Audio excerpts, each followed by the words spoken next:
लोकसभा की कार्रवाई एक बार फिर से शुरू हो गई है। एक तरफ विपक्ष का जोरदार हंगामा है तो वहीं दूसरी तरफ सरकार की कोशिश ये है कि वहां पर सुचारू तरीके से कामकाज चले। सुनते हैं सीधे लोकसभा की कार्रवाई। के सामने वर्णित कागजात आपकी अनुमति से सदन के पटल पर रखता हूं।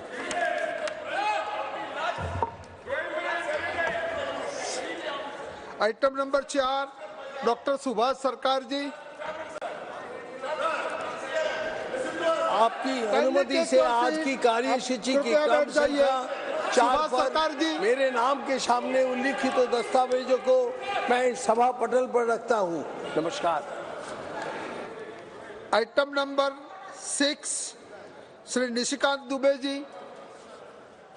सभापति महोदय, मैं गृह कार्य संबंधी अस्थायी समिति के निम्नलिखित 3 प्रतिवेदनों की एक प्रति हिंदी और अंग्रेजी सभा पटल पर रखता हूं। पहला, भारतीय न्याय संहिता 2023 के संबंध में 246वां प्रतिवेदन, भारतीय नागरिक सुरक्षा संहिता 2023 के संबंध में 247वां प्रतिवेदन और तीसरा, भारतीय साक्ष्य विधेयक 2023 के संबंध में 248वां प्रतिवेदन। सभापति महोदय, प्रतिवेदन 10 नवंबर 2023 को माननीय सभापति राज्यसभा को प्रस्तुत किए गए थे। लोकसभा की कार्रवाई कम से कम इस समय सुचारू रूप से चलती हुई दिखाई दे रही है। दोबारा से फिर से रुक करेंगे क्योंकि इसके पहले आपको बता दें, विपक्ष के प्ले कार्ड दिखाने की वजह से सदन की कार्रवाई को 1 घंटे के लिए स्थगित करना पड़ा था, लेकिन इस समय सांसद तमाम अपनी बातें रखते हुए। लेकिन बड़ी खबर आपको दे देते हैं। एक तरफ 3 राज्यों में भारतीय जनता पार्टी की प्रचंड जीत के बाद अब प्रतिक्रियाएं आनी शुरू हो गई हैं। एक तरफ विपक्षी इंडिया गठबंधन के तमाम दूसरे दल कांग्रेस पार्टी पर जोरदार निशाना साध रहे हैं, तो वहीं अधीर रंजन चौधरी पश्चिम बंगाल के बड़े नेता हैं, लोकसभा में उनकी बड़ी भूमिका है। उनकी ओर से कहा गया है कि ये नरेंद्र मोदी की जीत है, ये भारतीय जनता पार्टी की जीत नहीं है। क्या कुछ कहा है अधीर रंजन चौधरी ने, सुनिए। ये प्रधानमंत्री जी और मान लीजिए छत्तीसगढ़ में प्रधानमंत्री वर्सेस बाघेल, राजस्थान में प्रधानमंत्री वर्सेस गहलोत, वोट इस तरह की हुई। हमें पहली बार देखा कि दिल्ली छोड़ के देश के प्रधानमंत्री गांव-गांव भटक रहे हैं चुनाव जीतने के लिए, ये भी देखा है। बीजेपी जो कह रहे हैं प्रधानमंत्री के अलावा उनके पार्टी का कोई है ही नहीं, तो क्या करे। एक ही मोहरा है प्रधानमंत्री और मोदी जी, और मोदी जी की तिलस्मी पे चलने वाला पार्टी है। तो ये बीजेपी की जीत नहीं, मोदी की जीत है। ये बीजेपी अगर माने तो ठीक है। ये ना आरएसएस की जीत है, ना बीजेपी की जीत है, ना बीजेपी की जीत है। वो मान ले कि मोदी की जीत है, बस हो गया। सर, अधीर रंजन चौधरी का ये कहना है कि मोदी का तिलिस्म काम कर रहा है। बीजेपी को मानना चाहिए कि ये मोदी की जीत है, नरेंद्र मोदी की तारीफ में यहां पर ताकीदें पढ़ते हुए, लेकिन वहीं दूसरी तरफ ये कहते हुए कि दरअसल ये बीजेपी की जीत नहीं है।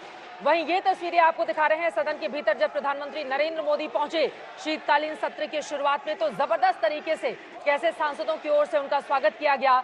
यकीनन 65 सीटें आती हैं इन तीनों ही राज्यों से। पिछली बार 2018 में नरेंद्र मोदी के चेहरे के बाद 2018 के चुनाव में भले ही विधानसभा में उसको मात खानी पड़ी थी, लेकिन 19 में प्रचंड जीत, राजस्थान की 25 में से 24 सीटें जीती थी बीजेपी ने, 29 मध्य प्रदेश में 28 सीटें जीती थी। कमाल का प्रदर्शन छत्तीसगढ़ में भी किया था और अब 2024 का लोकसभा सामने है। ऐसे में क्लीन स्वीप इन पूरी की पूरी सीटों पर तीनों ही राज्यों में भारतीय जनता पार्टी करना चाहती है और नरेंद्र मोदी के चेहरे के बदौलत अब 2024 की बड़ी तैयारी आज के इस तालियों के साथ ही, इस गड़गड़ाहट के साथ ही भारतीय जनता पार्टी की।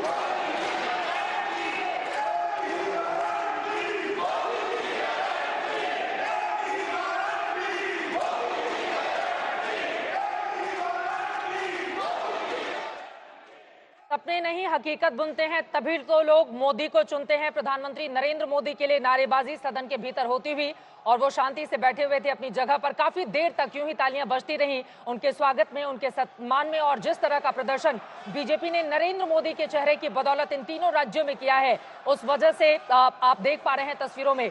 लेकिन सदन की शुरुआत होने के ठीक पहले प्रधानमंत्री नरेंद्र मोदी जब मीडिया कैमरों के सामने आए तो जीत पर उन्होंने क्या कहा और विपक्षी दलों को सकारात्मक रहने की किस तरह से राजनीतिक सलाह दी, अब जरा पीएम को सुनते हैं। अगर मैं वर्तमान चुनाव नतीजों के आधार पर कहूं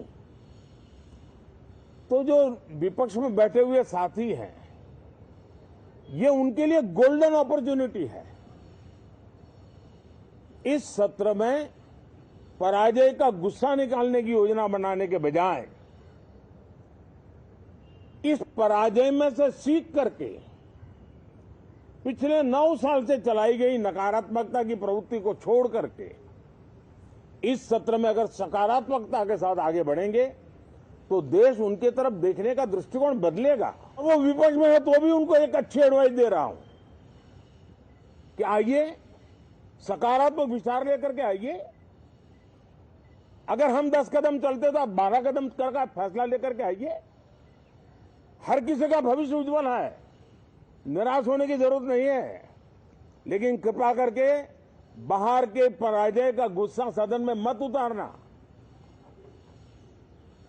हताशा निराशा होगी, आपके साथियों को आपका दम दिखाने के लिए कुछ न कुछ करना भी पड़ेगा। लोकतंत्र के इस मंदिर को वो मंच मत बनाइए।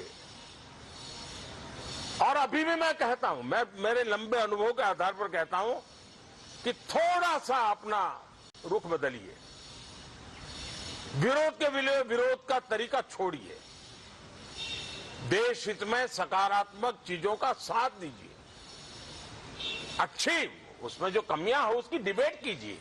आप देखिए देश के मन में आज जो ऐसी कुछ बातों पर नफरत पैदा हो रही है, हो सकता है वो मोहब्बत में बदल जाए। तो मौका है, ये मौका जाने मत दीजिए। और इसलिए हर बार मैं करबद्ध प्रार्थना करता रहा हूं कि सदन में सहयोग दीजिए। आज मैं राजनीतिक दृष्टिकोण से भी कहना चाहता हूं कि आपका भी भला इसमें है कि आप देश को सकारात्मकता का संदेश दें, आपकी छवि नफरत की और नकारात्मकता की बने, वो लोकतंत्र के लिए अच्छा नहीं है।